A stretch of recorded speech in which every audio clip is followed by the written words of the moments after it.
Hello friends, എല്ലാവർക്കും എൻ്റെ പുതിയൊരു വീഡിയോയിലേക്ക് സ്വാഗതം. സബ്സ്ക്രൈബ് ചെയ്യാൻ മറക്കരുത്. ഇന്ന് നമുക്ക് കംപ്ലയിൻറ്റ് വന്നിരിക്കുന്നത് AC കൂളില്ലെന്ന് പറഞ്ഞാണ്. അങ്ങനെ നമ്മളെ വന്ന് നോക്കുമ്പോഴത്തേക്ക് അതിൻ്റെ ബ്ലൈഡെല്ലാം ഒടിഞ്ഞു കിടക്കുന്ന അവസ്ഥയാണ്. ഇതാണ് അവസ്ഥ. ബ്ലൈഡ് അതിൻ്റെ ചെറിയൊരു അലൈൻമെൻറ്റ് പ്രശ്നത്തിൽ ബ്ലൈഡ് ടച്ചായിട്ട് അത് മൊത്തത്തിൽ ഒടിഞ്ഞു പോയി. അങ്ങനെ നമ്മൾ ഫുള്ള് ഇളക്കി ഇനിയിപ്പം വേറൊരു ബ്ലൈഡ് കൊണ്ടുവന്നിട്ടുണ്ട്. വേറെ സെയിം ബ്ലൈഡ് തന്നെ നമ്മൾ കൊണ്ടുവന്ന് അതിൽ ഫിറ്റ് ചെയ്തിട്ടുണ്ട്.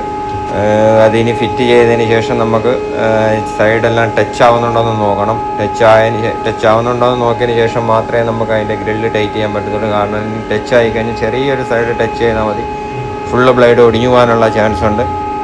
ഇപ്പോൾ ഏകദേശം ടച്ച് ആവുന്നില്ല. നമ്മൾ കൈ കൊണ്ട് കറക്കി നോക്കുമ്പോൾ ടച്ച് ആവുന്നില്ല. നമ്മൾ അങ്ങനെ അതിൻ്റെ ഫ്രണ്ട് ഗ്രില്ലിട്ട് ഇനി അത് ടൈറ്റ് ചെയ്യണം. ടൈറ്റ് ചെയ്തിട്ട് നമുക്ക് അതിന് ചാല് നോക്കി നോക്കണം. ചാല് നോക്കുമ്പോഴത്തേക്ക് അതിന് നല്ല സ്പീഡിൽ വർക്ക് ചെയ്യുമ്പോൾ എന്തെങ്കിലും ചെറിയ സൗണ്ടോ വല്ലതും ഉണ്ടോ നോക്കണം. പുതിയൊരു കംപ്ലൈൻറ്റുമായി അടുത്ത വീഡിയോ.